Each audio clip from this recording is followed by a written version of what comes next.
Welcome to episode 17 of What's Gaming. Yes, we're back, and I'm Phil. And I'm Scott. And Scott! Yes, Scott's here, and he's an old coworker from Dell that I used to work with. And we're both really into gaming, and we want to be able to discuss it with you guys who are watching. So, welcome, Scott. Thank you. Tell us a little about yourself. Well, I'm right now. Like Phil said, I worked with him back at Dell. I have a wife and 2 kids, and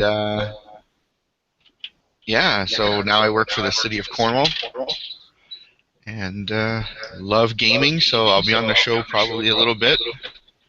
So. In the future, we'll have different guests, and we'll also do like more than 2. We'll have like 3 or 4 guests as well at a time, and everyone will be talking at once, and it'll be some great fun. Now, this is episode 17. Today on the show, we're talking about last night's PlayStation conference in Japan. Yes. Yes. There's some pretty interesting things that went on. One being, and my favorite, is the Vita TV. Definitely. Yes, the Vita TV is basically a device that streams from your PS3 to a little box about the size of a router, and it streams your Vita games, your PSP games, your PS1 games. I'm guessing PS Minis, if they're still called that. I think they're called something else now. It'll stream everything, and you can play on your big screen TV with a controller. That is definitely a sweet system. Now it's $100. Yep. So it's really on the cheap, and it's releasing in Japan. What date? They have a release date. I just seen it. Give me a second. It was October something. October 10th. November 14th. November 14th. Oh, that seems very close to the PS4 release date, doesn't it?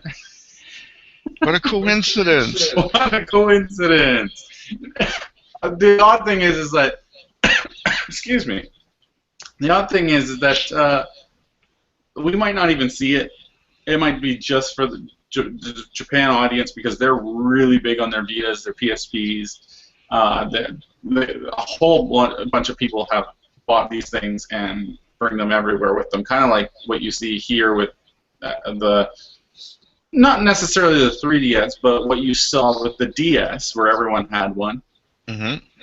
So if we get it, that'd be awesome. It's a little add-on device that would be fun. What do you think? I think it's a great addition. It'd be great to see here. Even if it doesn't come here, hopefully they will be compatible, like with the open market, like you were saying, with like we were chatting before the show, with open regions. Yeah.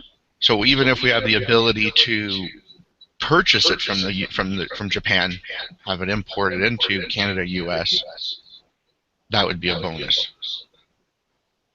But as a system, I think it's great. It allows the functionality of PS1 games. A lot of older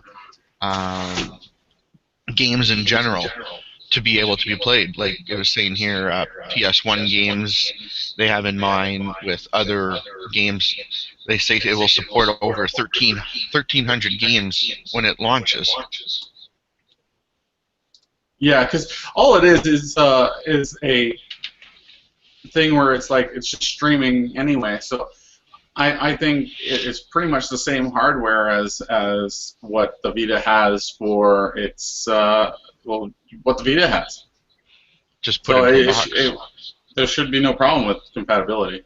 Yeah, and the options for it are endless. I mean, if it does work, like you said, in correlation with the PS4, PS3, Vitas, whatever. You could probably even see them taking it as a mobile device in the future.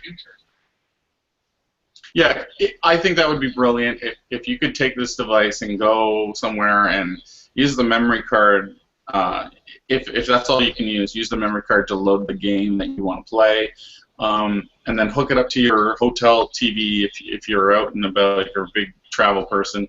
Why not? That'd be great. And as I was telling you before as well, putting different apps on it like YouTube, Netflix, Facebook, Twitter would be a smart idea. Yeah, you're basically taking the Vita, putting it into what it looks like a external hard drive case, and using it as a portable device, like you said. Take it from your home if you're a business person or whatever. You do a lot of traveling, camping. Bring it to the camper, and you're not stuck bringing all these wires and cables. You bring this thing that's about, well, it says 6.5 centimeters by 10.5 centimeters. And it only weighs. And then someone would tell you that you should just bring a Vita. Yeah, but play the games of the Vita, which are on a screen, like on a small screen, and then to compare to a 50-inch screen. Yeah. That is the greatest thing. I mean, some people want to play, some people don't have the ability because of sight issues or whatever. Or money. Or money to be able to play the Vita. So you buy this $100 or the bigger bundle, which is $150, and you hook it up to a TV.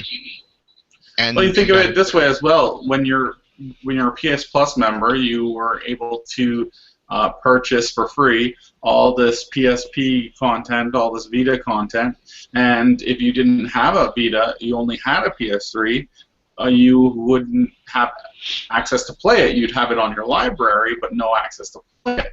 Well, now, if you were smart and you downloaded all this content, or you purchased all this content and set it to remember that purchased ID, then you could get this little device, attach it to your TV, and you could play all these Vita games that you or PSP games that you have accumulated smartly because you're a PS Plus member, and just play them. You have all this content now for free. All you have to do is buy this little box. You don't have to buy a $200 system. Yeah. It also, from what I was looking on here, it says the Vita TV also has enable streaming services like Hulu, which obviously there you go. Canadian. So that's awesome. So that's exactly what I was hoping for. That's even better. Like, I know us Canadians can't get Hulu, but the American clients obviously can. So obviously, if they put YouTube or Crackle or whatever else into it, it'd be awesome. Fuck Crackle. I'm just messing with you. The other thing they announced that's a pretty big deal is a new Vita model that is 20% thinner and 15% lighter and comes in multiple colors, like you told me before. Lime green, light blue, khaki, pink, and there's one more. Interesting colors. That seems to be a big deal. I guess they have a market research that has told them that these colors are big in Japan, that they will sell the best. I'm guessing. The light blue, the pink, lime, even the lime green, I think could work, but khaki? Yeah, very weird. Those off colors, like what was the other one? Charcoal or something?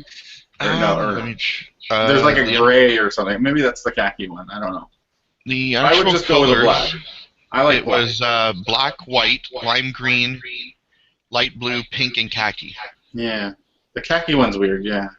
The khaki one's weird. The lime green, I can see it being popular with the kids. Like, I know my youngest, they love green.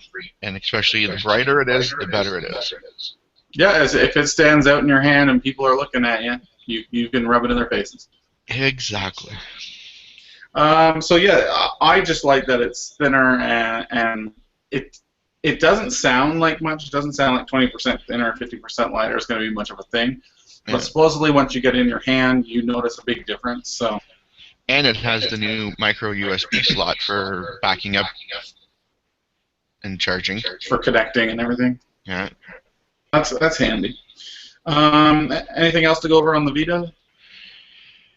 Not really. I mean, the biggest thing for Vita was the Vita TV. The model, like you said, is just a smaller condenser, lighter weight, khaki. Khaki. The other announcements at the show was that the PS4's Japanese launch date is surprisingly February 22nd, 2014. Which is weird because usually Microsoft and Nintendo and PS4 usually, or sorry, PlayStation usually launch in Japan before anywhere else. Well, yeah, especially Sony, and it's insane. It's great. It's great for us. Like we finally get it first, and it's pretty much just a competition issue because Sony feels like once they release in Japan, it's going to be a no-brainer. Japan loves Sony, so. Yeah. So definitely a later date for them. The other things that were mentioned were the different games, and no new Final Fantasy yet. Only Final Fantasy 14, whatever that is. Yeah, A Realm Reborn. And they're redoing XX2 as a remastered with a special Vita edition. Yeah, which is cool. Like if you were really into those games, it's kind of like going back to your childhood type thing and replaying those games. Will they hold up? I don't know. Yeah, I'm not sure. I'm not a big Final Fantasy fan. Like we talked before, I think the last one I played was 8. And since then, I followed the storylines and stuff, but other than that, nothing. Well, definitely, as you grow up, you change your likes. And like, I used to be heavily into those Japanese RPG games, but now not so much. I like the turn-based RPG. You don't. I understand that. No. But that's just I like the whole leveling up my characters or getting different characters into the battle and going through this thing where I can control how it goes. I can control what my team looks like. I don't want it completely controlled by a linear path. True. So yeah, the other big announcements: Yakuza Restoration for the PS4, Soul Sacrifice Delta, Phantasy Star Nova, all for the PS4. I also noticed that what's big in Japan right now is on the Vita and PS4 are those battle arena team-based things. Yes. Because everyone has a Vita, right? You don't see that here. No. It's pretty much they meet in it's like you said before. They take their devices and they just meet somewhere and they just battle it out. Here we're more like PS3, PS4, or PS3, Xbox, and just battling it that way as opposed to meeting up. Yeah, we're very much more so a online multiplayer from home rather than what the Japanese seem to be. I don't live there, so I don't know.